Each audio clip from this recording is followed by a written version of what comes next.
Do your parents still treat you like a kid? Today, we're not gonna lie.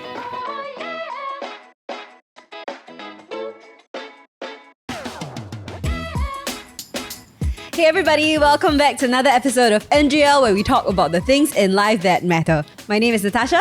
I'm Zelanie. And today we are here to explore another topic of adulting.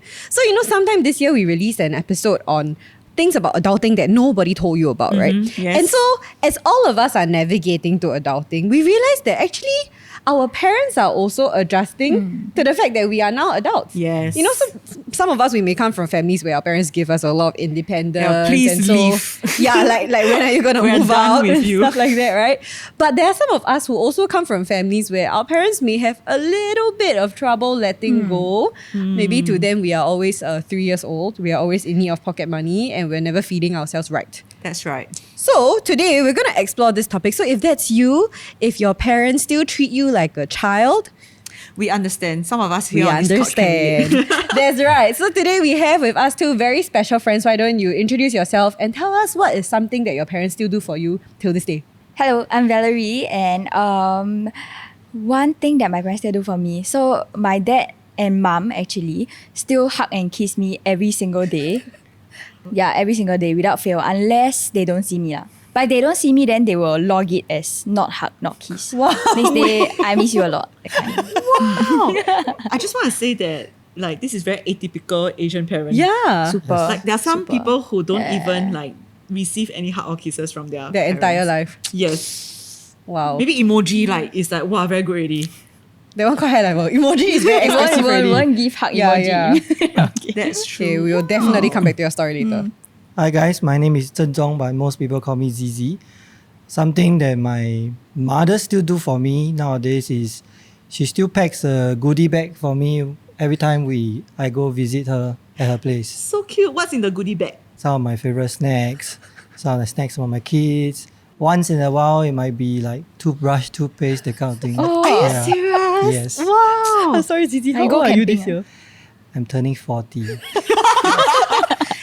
Zizi has two kids of his own. Yes. Wow. No, but usually in the household, right, the mom will always buy all the household items. Yeah, So- yeah, Groceries and Kodomo stuff. toothpaste. Yeah, and you probably still use that same brand, right, Yeah, till this some day. Oh my of them. gosh, I totally get.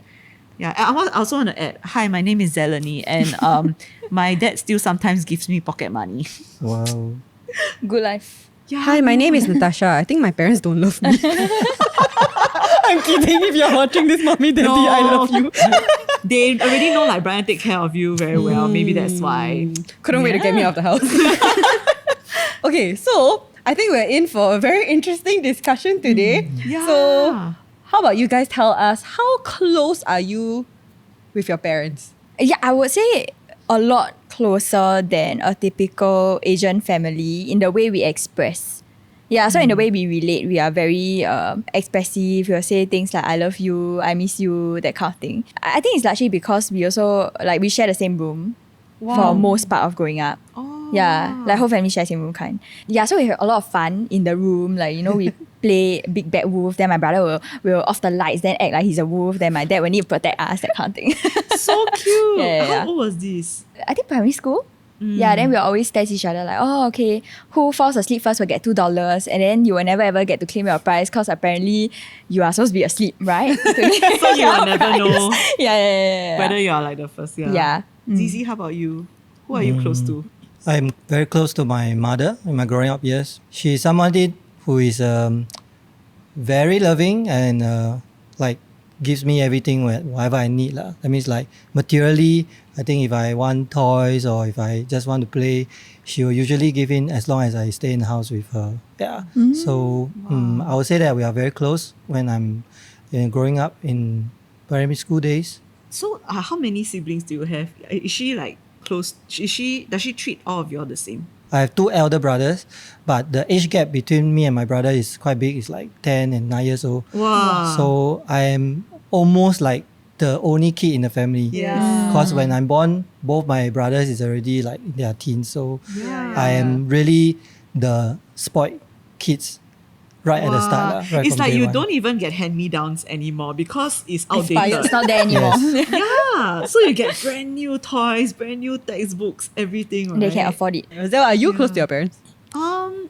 I would say yes, we are quite close. So we will have dinner. I mean, last time when we were a lot younger, before university, my sister and I and brother will go back home straight after school. We will have dinner Wow. every day. Yeah, I would say like even right now, I'm like 35, right? My mom still like text or call every day. Every day. Wow. Text or call lah. Yeah. Okay, Sometimes, okay. yeah. Sometimes my husband will be like, "Hey, your mother text you already," you know that kind. Because we have a family chat. Or like sometimes my dad even now right will randomly call me and ask like, "Oh, do you need to leave home? Like I'm around the area."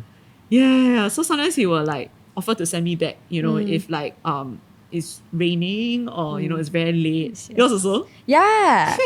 And my dad will, like, okay, before, I think a while before I got married, he will call me every day. Like, at a certain timing, he will call me. He knows I kind of will reject him 100%. But then, like, okay, 99%. But he will still ask, do you want to leave home? Are you having dinner with us today? His tactic is, I think, he will ask you until you feel bad. Then you will, okay, the 7th time he will say yes. But the first few okay. times, like, okay lah, I can reject a few times. Gets. Yeah. ZZ, how about you? Like, you have your own kids and all already, right? Like, how often do you still spend time with your mom? My mom nowadays still, like, if I never call home or visit her for a week, she'll call me one of the days like, "Oh, why you haven't called me? Like, are you going to come back this weekend or not? Then if you're coming, let me know, then I can cook some of your like Favorite home dish. cooked meals." Yeah. Nata, how about your parents? My parents like have been very involved in my life all along. Just that I think they always respected like the space for me to kind of make my own decisions about my life. They have preferences for how I live my life, but they also do still give me the space to make it Right. myself. Yeah, I want to like Yeah. talk a little bit about that. Like, I think we can cycle back to when we, you know, are still growing up, maybe in our student days, right? How do you see your parents, you know, like taking care of you apart from providing, you know, food on the table and stuff? Like, are they involved in your decisions? My parents, though they're very expressive with their love and all that, but they give me a lot of autonomy to make my own decisions. So I'll make stupid decisions. Like, for example, in JC, I took Chinese language and literature, and then I took China studies in Chinese.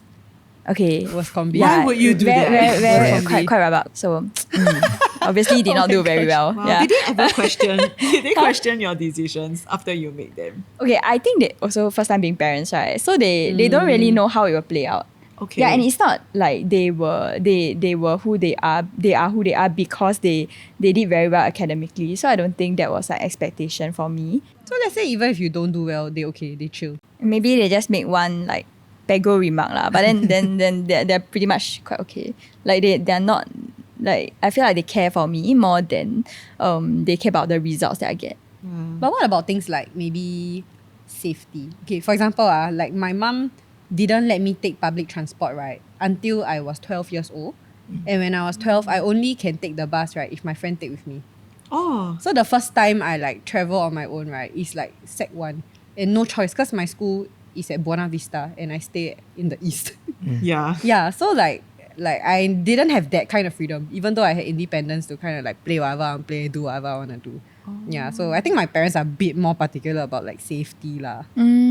My mother sent me to McDonald's to buy food when I was like 4 or 5 years old. So What? On I your don't know, own. yeah. 4 years old? I think I shorter than the counter. Like, you can barely look at the menu. yeah. I also don't know. I just filet of fish. And then come down from ballet on my own and teach me how to call her because she's very lazy to climb up 4 stories. That kind.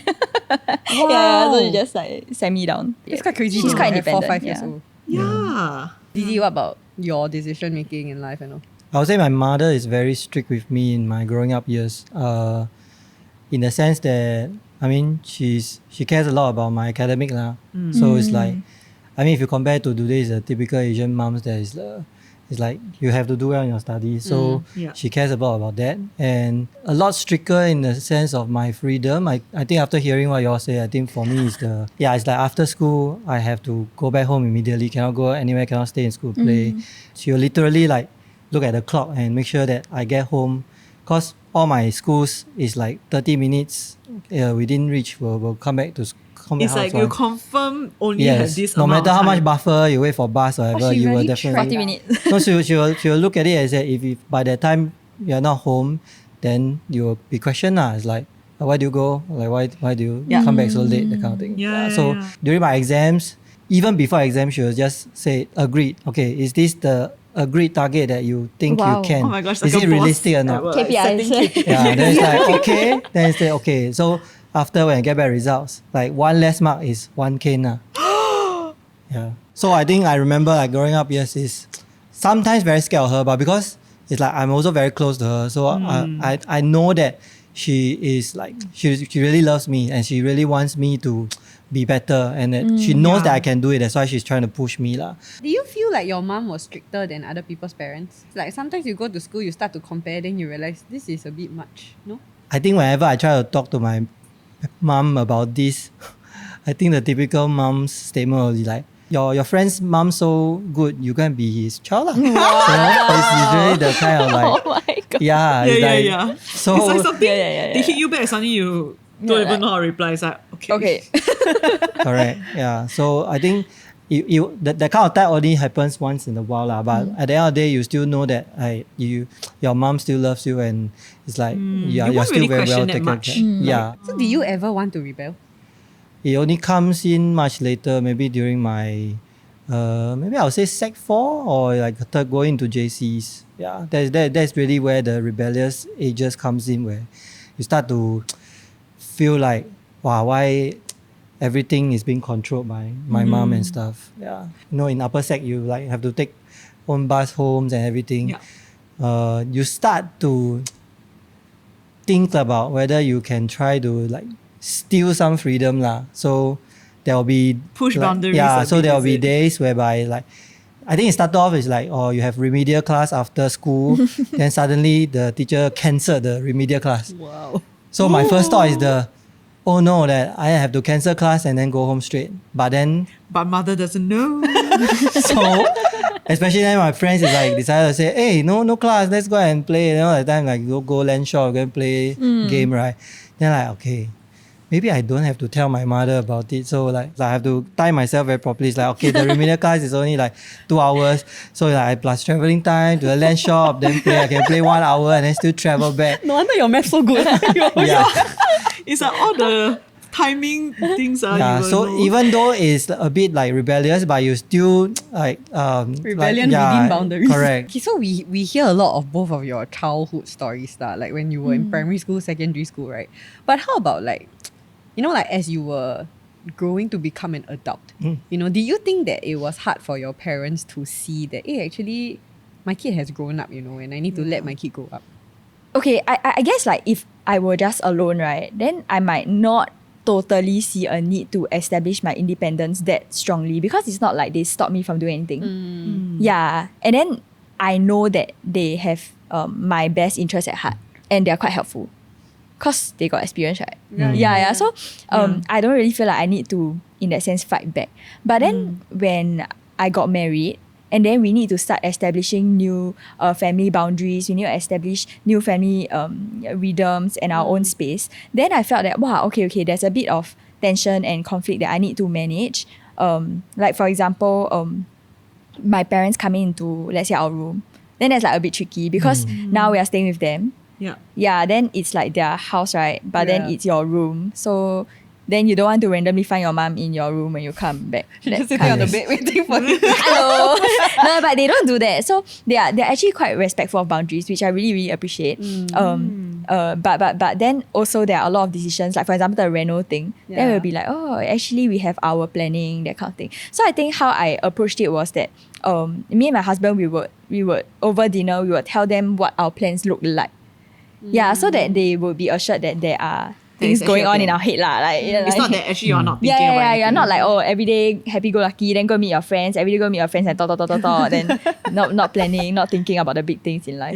So as long as they know, then they're quite okay. But actually that's very helpful because I think for some people the instinctive response is to like just don't nag me lah, and then like, you know, just throw a statement that I know what I'm doing, but you don't actually explain it, and so your parents don't really know what you're doing. Then they even more want to find out or try to Yeah give lor. you tips. Yeah. So I feel actually the fact that you are able to sit them down and have a proper conversation, actually it's quite mature of you as a child.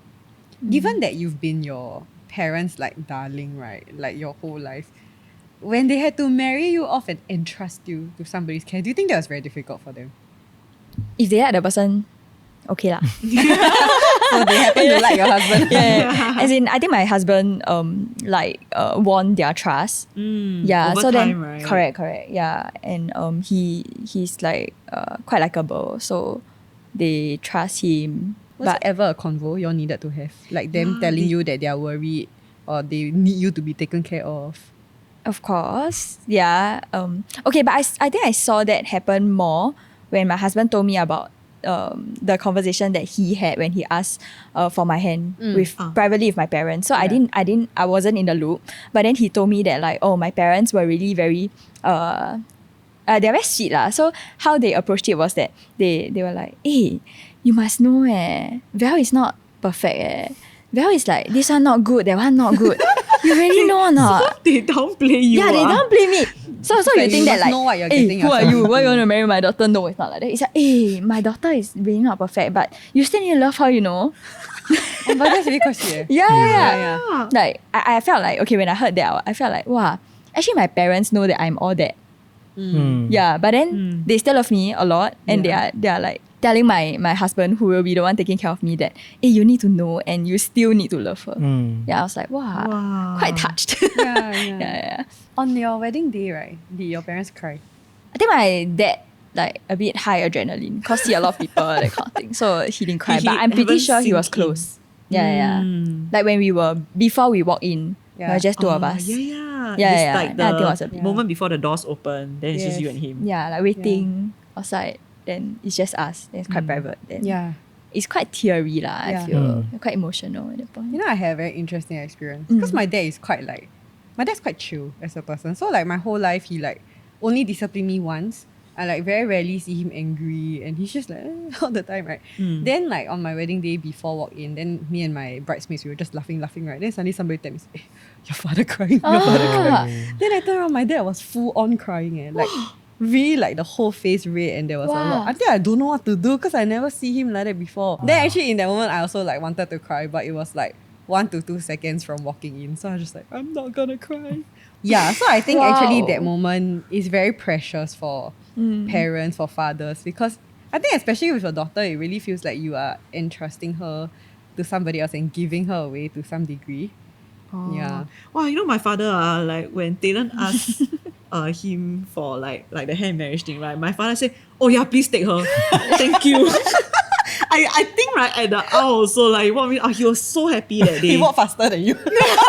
Skip down but like okay lah, but I think it's really the little things, even after like getting married or like the random calls, right? Like just now I mentioned when he just want to make sure asked you're her. okay lah. You know how like sometimes we say for us, like as children, when we grow older, we need to get used to the fact that our parents are growing older and they are no longer who we saw growing up, right? They're like more sickly, or like they're just like more in need of care. But the reverse is also true for our parents, ma. You know, like seeing us become our own person, being taken care of by somebody else, or even like establishing your own family. I'm sure that's it's quite surreal for them. Maybe at times strange. Maybe sometimes they need to unlearn and relearn the way they relate to us. And that whole figuring out boundaries, I'm sure it's very challenging. Yeah. ZZ, do you experience any of this tension when you Maybe got married.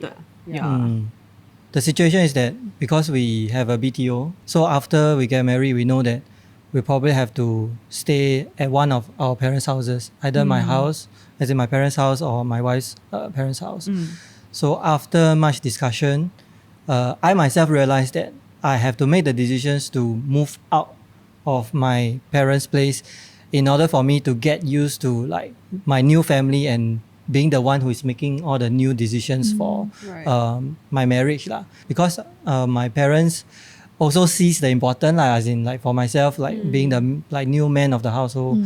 Of course, she will just say, "But you sure like you get used there or not? You know, because it's like the kind of food that like you get to eat there is different, you know." And then like like No longer home cook, is it? correct, yeah. And you also don't know whether like you get used to like sleeping in like not your own bed, like not your own room, that kind of thing. Yeah. Wow, it's really the little details. So she will ask all these things lah, but of course I have to give her the assurance that yeah. It's like I'm growing up, so it's time for me to like learn to like get used to all these things, to move out from like with my parents lah. Yeah. Do you feel that she did let you grow up after moving out?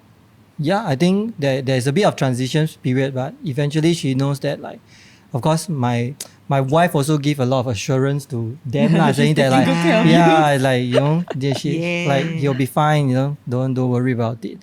The thing is like now, like even nowadays, like after getting married, like every time when I return to visit my parents, right, it's like when I go back to visit her, like once I enter the house, you feel relaxed. It's like you feel like you're back to a place where you are, Comfort, you know, that you grow up, then familiar. you can naturally be your like most relaxed state, right? It's like you can really like slack and like just okay, don't care, like I just want to know, like then you just go in, right? Then you just lie down on the sofa or your parents' Exactly the bed, image I had in my head. you know.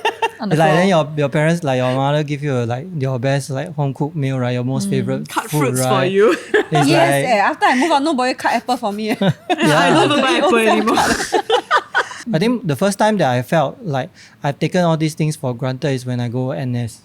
Because like when you go army, right, it's like when I go my first BMT, right, it's like you confinement in Tekong, it's like for 3 It's months. nothing. Like you stay like in the island with a bunch of guys, right? And like no home cooked meal, no nothing. And everything have to learn to do your own, like follow orders and everything. Then I remember the first time I booked out and I returned back to home. Wow, for the first time I felt like, wow, I'm a very like blessed to have my mother, like to have home cooked meal, to have the nice bed that is like made up for me. And like my mom was like, oh, you like must have suffered a lot, and like cook bird nest and like for me to eat. Yeah, really. So it's like during those times, right, then you feel like, wow, like for many years you just take it as like, oh yeah, my mother loved me, and these the things that I would just like have every day. Yeah. But it's only like moments where perhaps, like for my case it's NS lah, but maybe for other people it may be like, oh, maybe you went overseas to study, like for uni, Yeah. go abroad, right? Or you, for some circumstances, you have to live alone. It's during those times where these things are taken away from you, then you start to think like, wow, like I really miss that, or like that's really something, it's not, you cannot take it for granted. Yeah.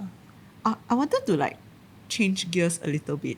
Yeah, because I realized like for all of us, we went through the main transition of, you know, having conversations with our parents, maybe in your 20s when you're not like married yet, right? Were there instances also that, you know, you had to sit your parents down or just realize that actually we do want to have a little bit more independence?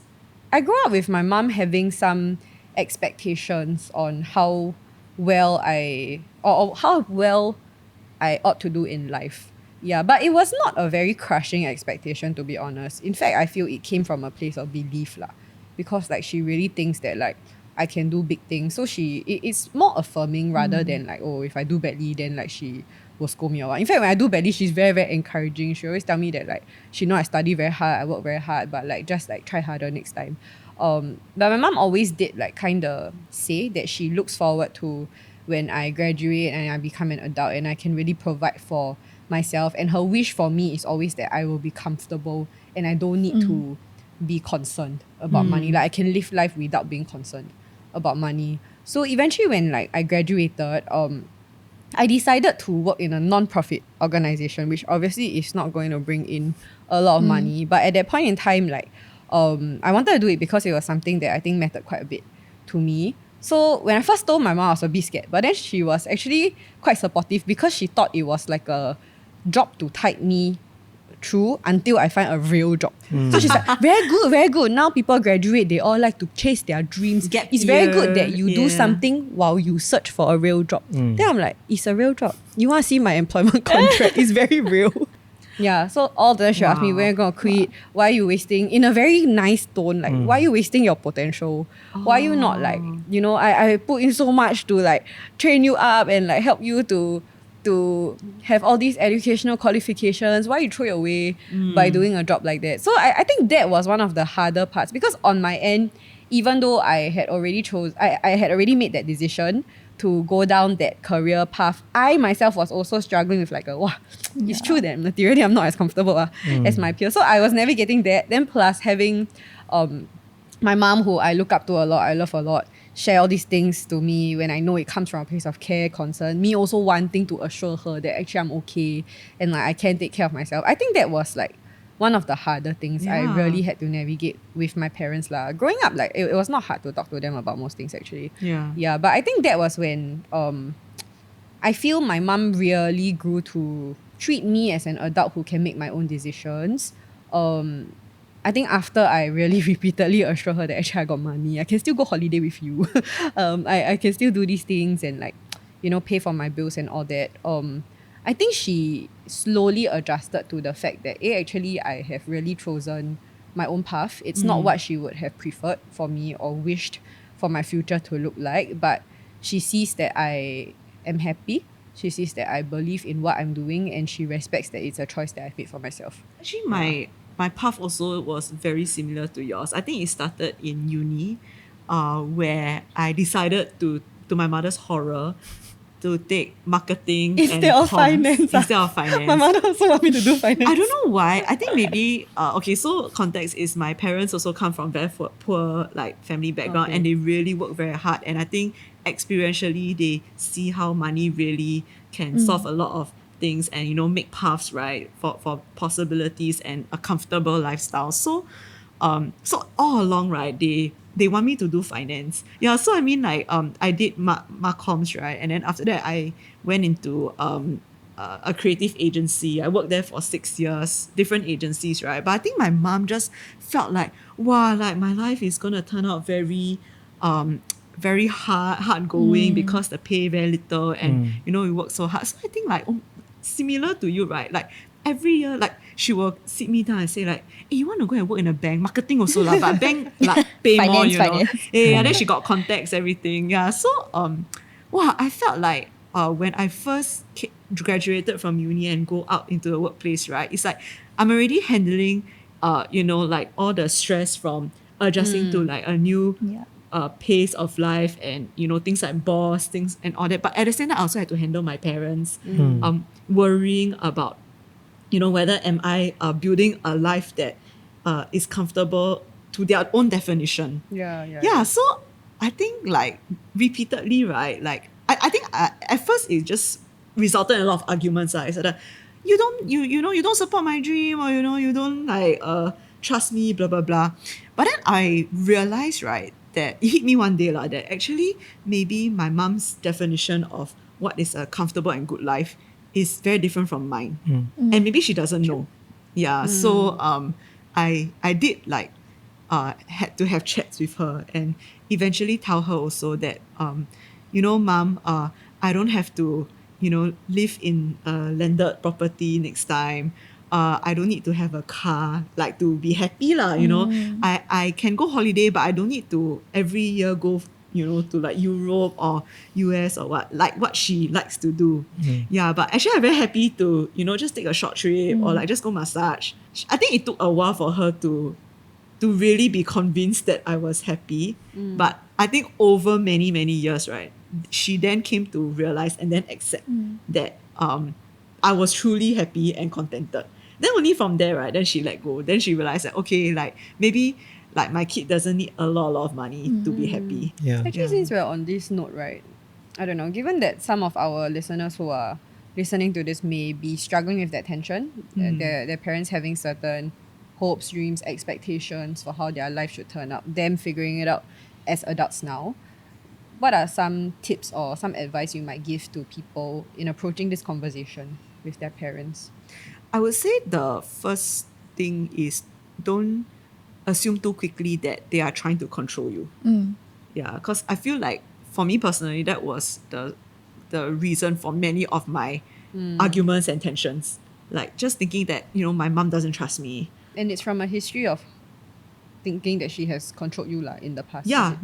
maybe like growing up, like your teens and all, maybe there were certain actions that my parents did that show that they really don't trust me. Yeah. Then I guess all this does like have an imprint on us, right? But I realized like when like in my 20s and stuff, I do recognize that they gave me more autonomy over my decisions.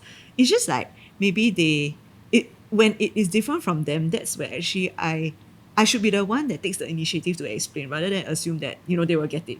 I think let everything be an open conversation where you can get to know like what is important to them, what's on their hearts.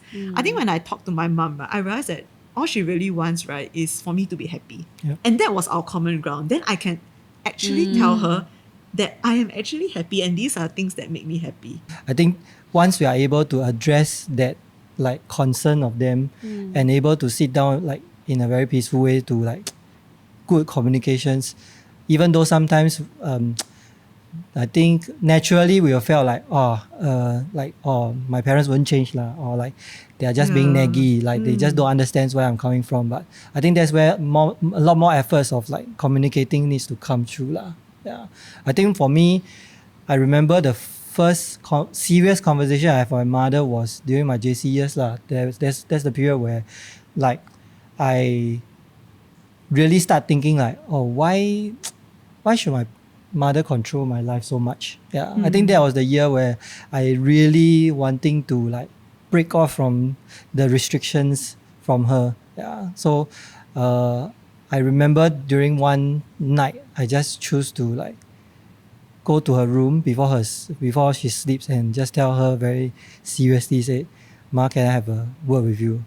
Like then she knows that, oh, okay, it's something serious. So we sit down and like we have a talk lah. So I just put it very frankly to tell her my thoughts, saying that like I really feel that she's very strict with me and I hope to get more freedom. I hope that you stop controlling my life. I mean, in Mandarin I said 我希望你不要管我, like don't stop caring about me at all. Yeah. Then there was an awkward silence. Yeah, that's when I realized that probably I've said something wrong or I said something maybe a bit hurtful. Yeah. So after a long silence, then she just replied me, "If that's what you want, then okay, then I don't care about you anymore." Then the conversation ended. Then I just returned back to my room and just lay on my bed. Then I started crying. Yeah, because at the moment I realized that, hey, I think what I said really hurt her. Then when I really try to recall like what my mom has done for me all these years, you realize that actually all the things that she's done is out of love.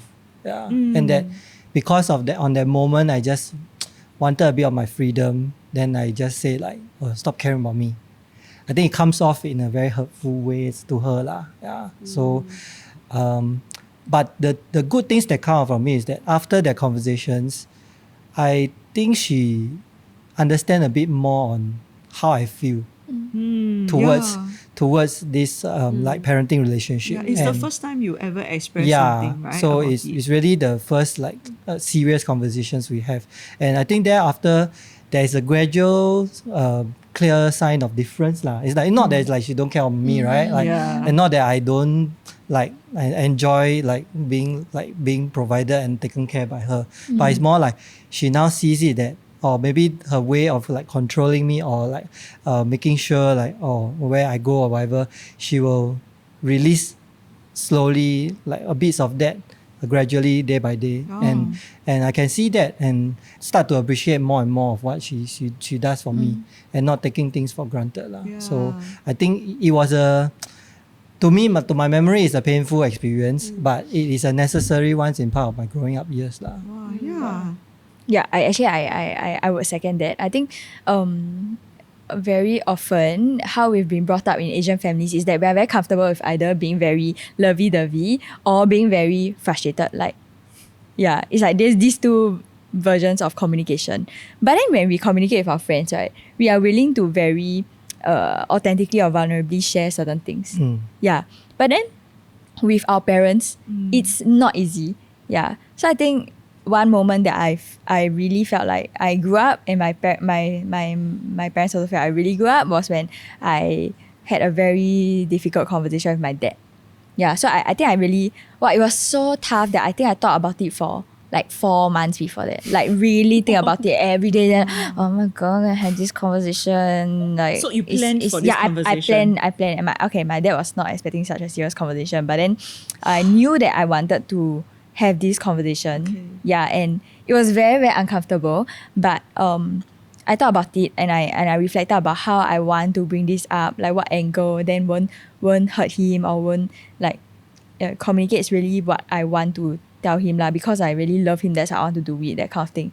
After that conversation, my dad was like, although it was something that was a tough conversation, but surprisingly my dad took it very well. And then he was like, oh my, yeah, my Ling Ling, which is short form for darling, grew up already. And then we should meet every month or something. That I was like, okay, wait, you let me rest a bit first. My Ling Ling. Yeah. Then I'm like, wow, I think after this conversation I need to be a hermit for a few months. For 4 more months. Yeah, because it was really very, very hard to have that conversation. But I feel that it's this kind of intentionality that if we are willing to take that step, right, that will really make a very big difference.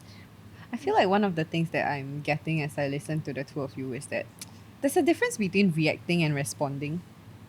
And many times that reaction is like a bit of an instinctive thing, right? Maybe triggered by past experiences, some baggage that we have towards our upbringing, which are very, very valid and real things. But I guess one part of becoming an adult is growing to be more aware of that, how much of like our very instinctive resentment towards our parents, towards their comments, actually maybe stem from deeper hurts that need attention. We need to process some of the things that have happened to us in our growing up, so that we are able to then, now as adults, make a decision to respond on my terms, not just like in a like, wow, you trigger me, then I'm just angry, but actually how do I want to talk to you as a person, as a person, if let's say I value being more like calm, not so hot-headed, not so like make accusations, blah, blah, blah. Then actually I need to lead myself to go beyond just being triggered, to decide, okay, let me breathe first. Let me think about what you're saying. Let me try and hear the intention behind it. And even if the intention is really to control me, maybe really not so wholesome, maybe you really just want to control me, then how do I then put my foot down and communicate myself responsibly as an adult? I guess the other thought I have is that, you were talking about like assuring our parents that we know what we're doing. Actually, sometimes we don't know what we're doing. Yeah. Yeah, And and that's okay. sometimes their concerns are valid. Yes. Their concerns as people who have like gone through life is valid. I think on the one hand, it is to humble ourselves as younger people to recognize that there really could be some wisdom there, even if I don't like it, Yes. even if I feel like it stops me from doing what I want to do. There's some wisdom there that I should at least spend time thinking about and considering. And then the second one is, if I think about it and I still decide to go ahead, then I own my mistake. If I do what I want to do and it turns out to be a negative consequence, then actually the lesson learned, right, should be sometimes my parents are right. And then the next time this happens again, right, to go and properly consider some of the things they're saying, even if I don't like the delivery, I don't like the tone. So actually a lot of this is a lot of internal work. Yes. Yeah. It's a lot of growing up as a person, emotionally maturing, not reacting, so that I guess you're able to see past the outward delivery to really see the intention, the wisdom that comes with life, experiences, and all these kind of things.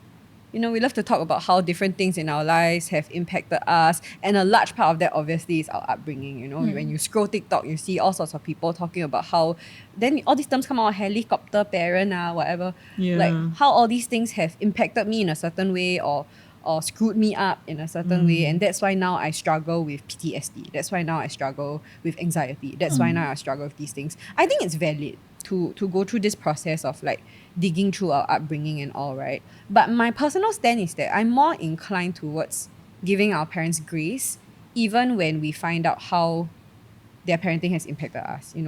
It's like nobody really teaches you to parent lah. You can read all the books you want, right? But once a real case study is in front of you, there's no guarantee that it's You're gonna gonna get be it the right. exact same thing. Yeah. And most of the Yeah. time you probably get it wrong.